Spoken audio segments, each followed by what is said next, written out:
A man stands in front of Jesus with everything most people spend their lives trying to get. He is young, he is rich, he is moral, he is religious. He has status, discipline, and the kind of life people would point to and say, "That man is blessed." And then Jesus looks at him, loves him, and tells him the one thing he does not want to hear. "Sell what you have, give to the poor. Come, follow me." That sentence changes everything, because Jesus does not look at this man and say, "You have money, so you are evil." He does not say, "Your possessions are dirty." He does not even say, "You have failed morally in the obvious ways."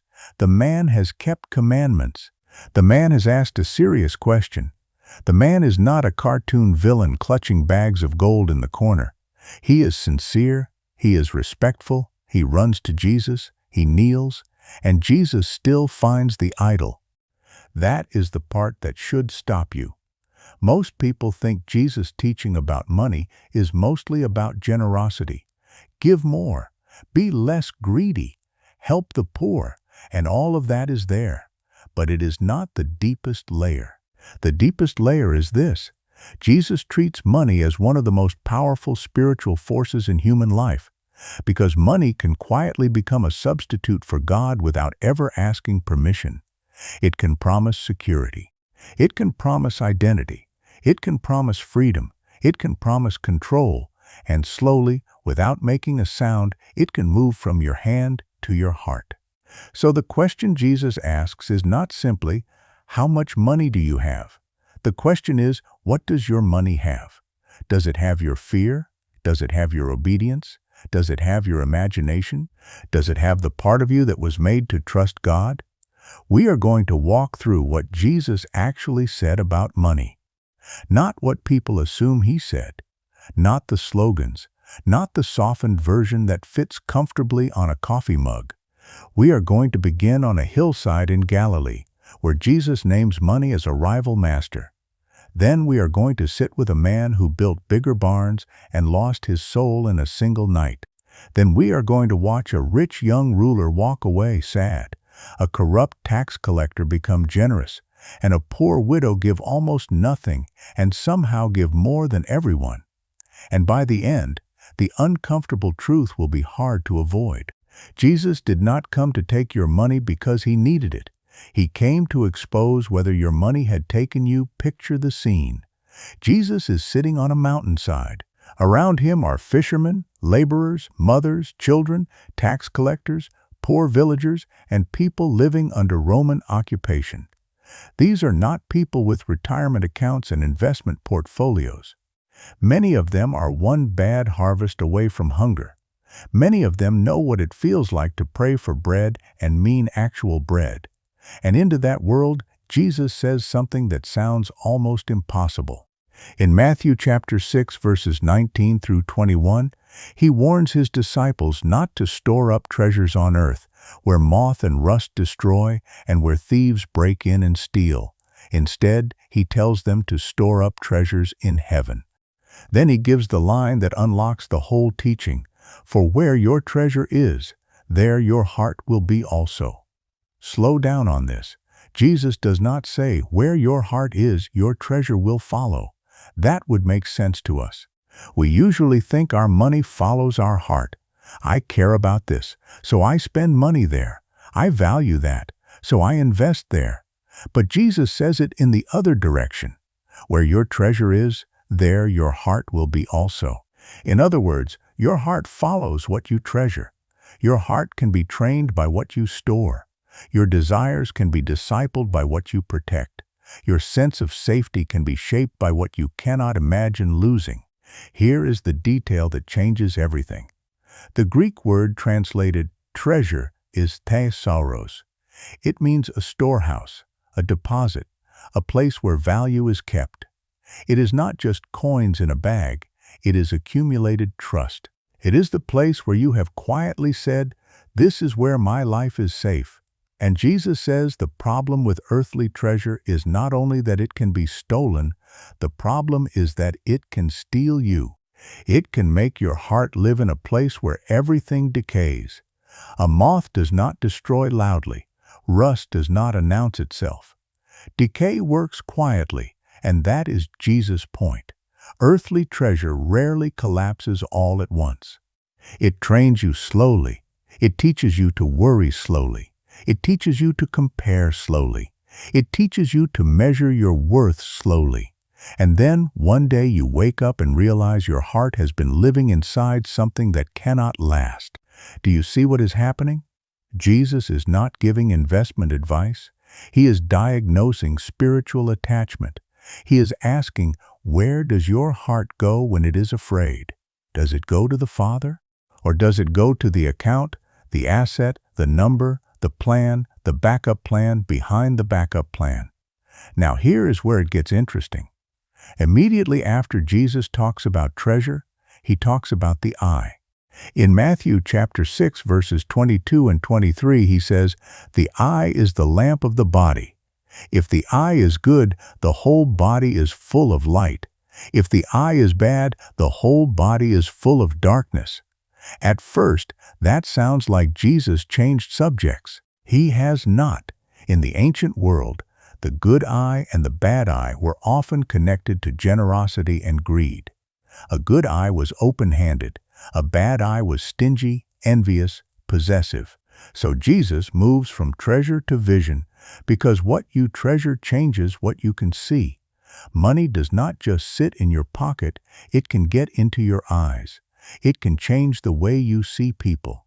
Suddenly, a person becomes a competitor, a customer, a threat, a tool, a number, a drain, an opportunity. It can change the way you see yourself.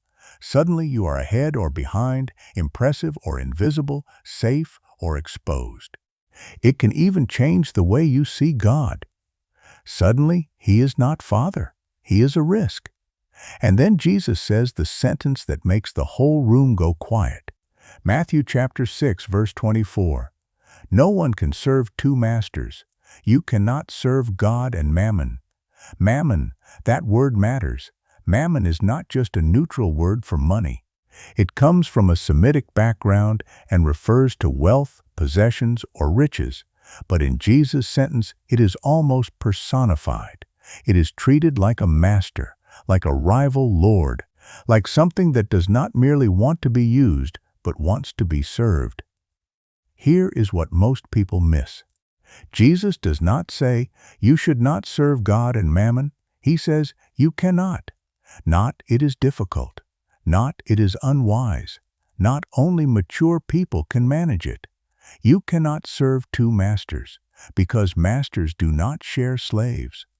A master does not ask for part of you. A master claims authority. A master gives commands. A master defines priorities. A master says, when I speak, you move. So the uncomfortable question is not, do you believe in God? The uncomfortable question is, who gets obeyed first when God and money give different instructions? When Jesus says forgive, but money says protect your reputation, who wins? When Jesus says be generous, but money says you will not have enough, who wins? When Jesus says tell the truth, but money says this lie will help the deal close, who wins? When Jesus says rest, but money says you are only worth what you produce, who wins? That is how you find your master, not by what you sing, by what you obey. And if that feels uncomfortable, it should. Jesus meant it to. Because He is not trying to make poor people feel morally superior or rich people feel hopeless. He is doing something much deeper. He is freeing human beings from one of the oldest forms of slavery. A few verses later, Jesus turns from treasure to anxiety. And again, we need to picture the scene. These are not wealthy people worrying about luxury. These are ordinary people worrying about food, drink, and clothing. And Jesus does not mock their fear. He does not say their needs are imaginary. He points to birds and lilies. In Matthew chapter 6, He tells them to look at the birds of the air. They do not sow or reap or gather into barns, and yet the Father feeds them. Then He tells them to consider the lilies of the field. They do not toil or spin, and yet even Solomon in all his glory was not clothed like one of them. And then he says, "Seek first the kingdom of God and his righteousness, and all these things shall be added to you." That sentence is often quoted so quickly that we miss the tenderness in it. Jesus is speaking to worried people, people who know what empty cupboards look like, people who know what taxes feel like under an empire, people who know what it means to count coins before buying bread. And he does not say, "Your material needs do not matter." He says, "Your Father knows." That is different.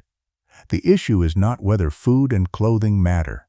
The issue is whether fear gets to become Lord. Have you noticed how often money speaks in the language of fear? What if there is not enough? What if something happens? What if you fall behind? What if people see you fail? What if you lose what you built? Fear can sound responsible.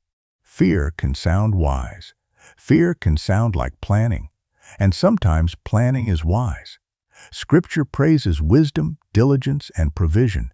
But Jesus is drawing a line between stewardship and slavery. Stewardship says, "God has entrusted this to me." Slavery says, "If I lose this, I am nothing." That is the difference. And Jesus is not calling his people into irresponsibility. He is calling them out of orphanhood. A child in a good father's house can work, save, plan, and give, without believing the universe rests on his shoulders. That is what Jesus is after. Not laziness, freedom. If this is helping you see Jesus' words in a way you have not seen them before, help us get this to someone else. Subscribe, leave a comment, and share it with a friend. That is how more people find this kind of Bible study. Now watch what happens next.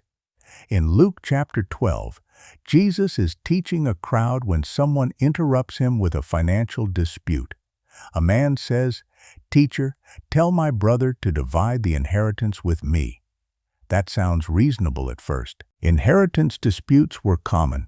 Rabbis were sometimes asked to help settle legal or family matters. This man may even have a legitimate complaint, but Jesus refuses to become the judge in the case.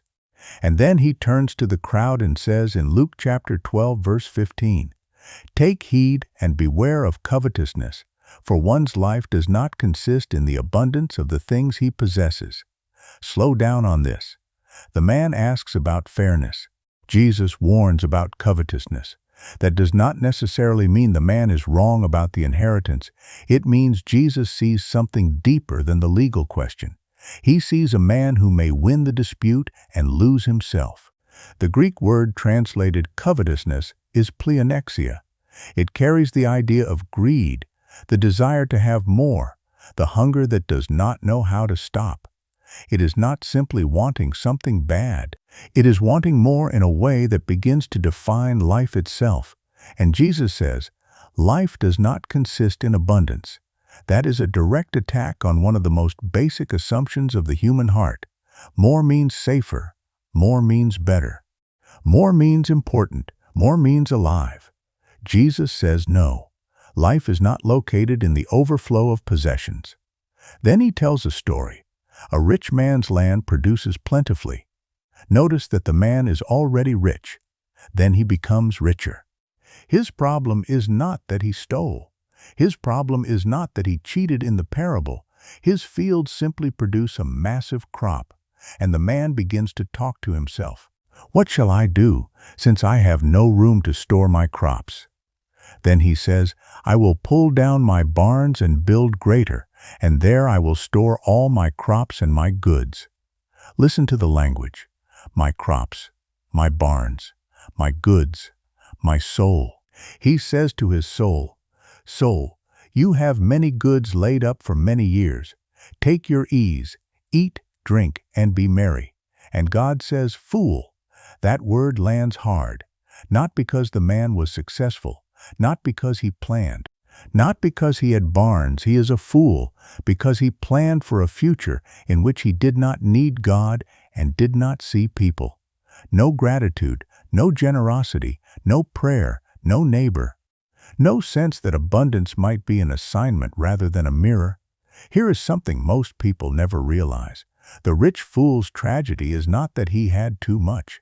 It is that his world became too small. His fields expanded, his barns expanded, his storage expanded, but his soul shrank. Everything in the story curves inward. He talks to himself, about himself, for himself. And when God enters the story, the man discovers that he prepared for many years but was not ready for that night. That is the part that should stop you, because Jesus does not say this parable to people who have nothing. He says it to people who can be tempted to believe that having more will finally settle the soul. But the soul cannot be settled by storage. You can fill a barn and still be empty. You can upgrade the house and still be afraid. You can build the future and still not be ready to meet God. At the end of the parable, Jesus says this is what happens to the one who lays up treasure for himself and is not rich toward God. Rich toward God. That phrase is beautiful and terrifying. It means there is a kind of poverty that can hide behind abundance. It means a person can be rich in assets and bankrupt in worship. It means the real question is not only what you have stored, but what has been formed in you while you stored it. Are you becoming grateful? Are you becoming generous? Are you becoming free? Or are you becoming harder to interrupt, harder to satisfy, harder to move? Picture a man sitting alone at night, scrolling through numbers, accounts, plans, projections. He is not doing anything immoral. He is just checking, then checking again, then imagining disaster, then imagining success, then comparing himself to someone else. The room is quiet, but his soul is loud. Have you been there? Have you ever had enough for today, but not enough peace for today? Have you ever watched God provide again and again but still felt like everything depended on your ability to control the next 10 years? Jesus is not shaming that fear. He is inviting it into the Father's presence. Because the answer to the rich fool is not to stop planning.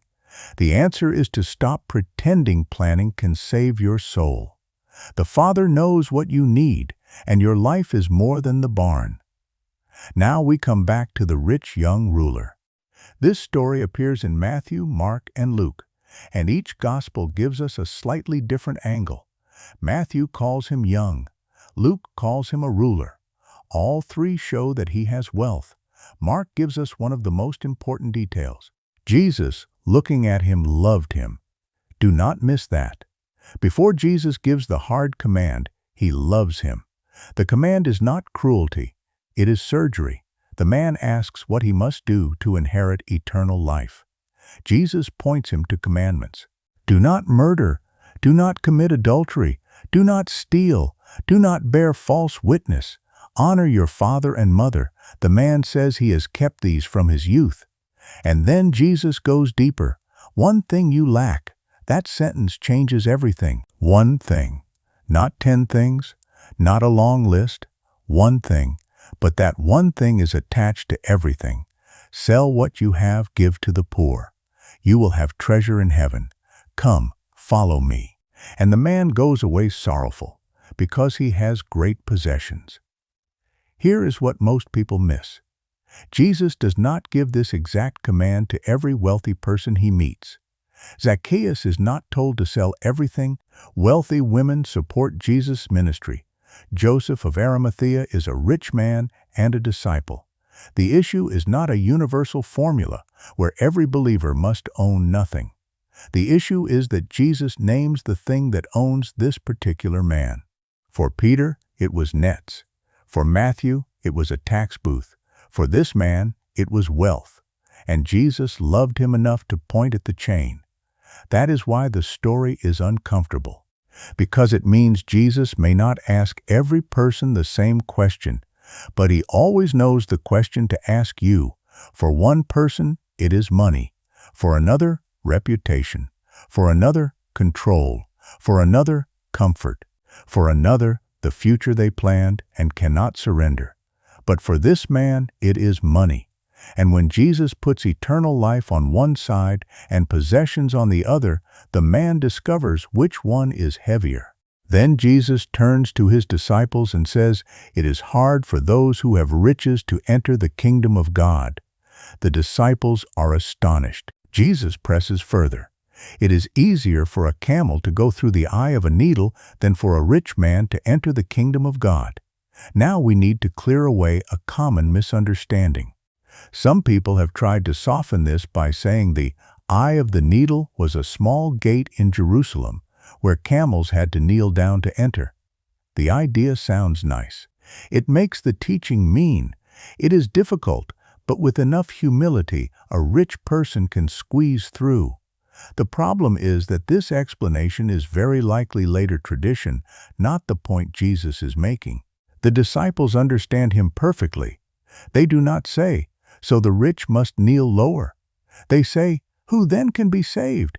They hear impossibility, and Jesus confirms it. With men this is impossible, but with God all things are possible. Do you see what is happening? Jesus is not saying rich people can save themselves if they become humble enough. He is saying salvation is impossible for human beings, and wealth can make that impossibility harder to see.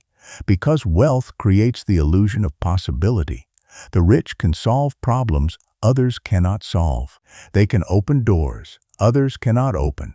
They can avoid discomfort others cannot avoid. They can purchase options, protection, influence, attention, and escape. So when Jesus says, "Follow me," the wealthy person may hear it as one option among many. But the kingdom is not an accessory added to an already complete life. It is death and resurrection. And money hates resurrection because resurrection begins with losing your life. Quick word before we continue. Everything you are hearing represents careful study of the text, the original language, and the way these stories connect across Scripture. If this kind of study matters to you, consider supporting the channel. That support helps us keep making deep Bible teaching that stays careful, warm, and accessible. Now, if the rich young ruler shows us a man who cannot let go, Zacchaeus shows us what happens when grace breaks the grip of money. Picture Jericho. A wealthy tax collector climbs a tree. That sentence should already feel strange. Zacchaeus is not merely a tax collector. Luke calls him a chief tax collector, and he is rich. In first-century Judea, tax collectors were often seen as collaborators with Rome. They collected money under the shadow of empire, and many became wealthy by taking more than required. So Zacchaeus is not just rich, he is compromised. He is the kind of man people whisper about, the kind of man religious people know how to despise. And because he is short, he climbs a sycamore tree to see Jesus passing by. Then Jesus stops, looks up, calls him by name. "Zacchaeus, make haste and come down, for today I must stay at your house." Watch what happens next. The crowd complains because Jesus has gone to be a guest with a sinner. And Zacchaeus stands there and says he will give half his goods to the poor. And if he has taken anything from anyone by false accusation, he will restore fourfold. That is repentance you can count. Not because repentance is only financial, but because Zacchaeus' sin had a financial shape, his repentance takes a financial shape. Here is the detail that changes everything. Jesus does not say, "Now salvation can come to this house because you paid enough." He says, "Today salvation has come to this house." The generosity is not the price of salvation. It is the evidence that salvation has arrived. Grace enters the house and money loses its throne. That is the difference between Zacchaeus and the rich young ruler. The rich young ruler is moral but possessed. Zacchaeus is immoral but reachable. The ruler walks away sad because he cannot imagine life without his wealth. Zacchaeus gives wealth away because he has found something better. That should make us careful. It is possible to be externally respectable and inwardly enslaved. And it is possible for grace to reach someone everyone else has written off. Jesus says he came to seek and to save that which was lost. In Zacchaeus, Lost money becomes restored money. Dirty money becomes generous money. A house built on taking becomes a house marked by giving. This is why Jesus' teaching cannot be reduced to rich bad, poor good. It is deeper than that. Money becomes dangerous when it becomes master. Money becomes beautiful when it becomes servant. In the hands of Zacchaeus before Jesus, money is a weapon. In the hands of Zacchaeus after Jesus, money becomes a witness. Now we need to go to one of the strangest teachings Jesus ever gives about money. Luke chapter 16. The parable of the unjust steward. A manager is accused of wasting his master's goods. He is about to lose his job. So he calls in his master's debtors and reduces their bills. One owes 100 measures of oil, he says, make it 50. Another owes 100 measures of wheat, he says, make it 80. It sounds dishonest.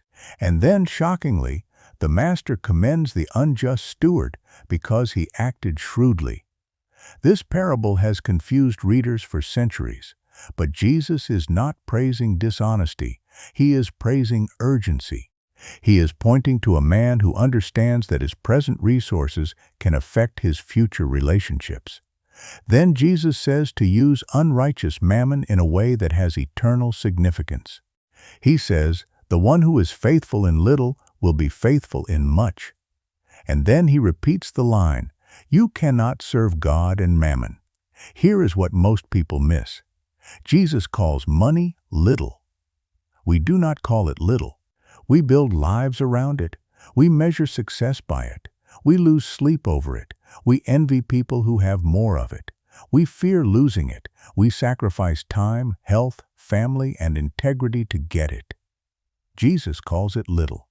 Not because it does not matter, but because compared to true riches, it is small. Money is a test, not the treasure. It is temporary, not ultimate. It is a tool, not a God. And how you handle the little thing reveals whether you can be trusted with the true thing. Think of money like a cup of water in your hand during a long walk. If you hold it rightly, it can refresh someone. If you clutch it as if your whole identity depends on it, your hand cramps, your body tightens, and eventually you cannot receive anything else. That is what mammon does. It turns useful things into ultimate things. It turns tools into chains, and Jesus keeps cutting the chain. Now let us move to the temple. Jesus is in Jerusalem. The religious leaders are moving toward his death. The atmosphere is tense. And in Luke chapter 20, he warns about scribes who love long robes, greetings in the marketplaces, the best seats, and public honor. Then he says they devour widows' houses and for a pretense make long prayers. Immediately after that, Luke tells us Jesus looks up and sees rich people putting gifts into the treasury.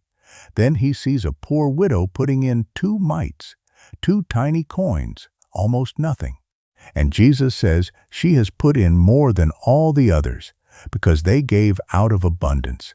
But she gave out of her poverty all the livelihood she had. That scene is often taught as a simple lesson about sacrificial giving. And it is that. But it may also be something more piercing. Remember the context. Jesus has just warned about religious leaders who devour widows' houses. Then he sees a widow give her whole livelihood into the temple treasury. That should make us slow down. Jesus honors the widow.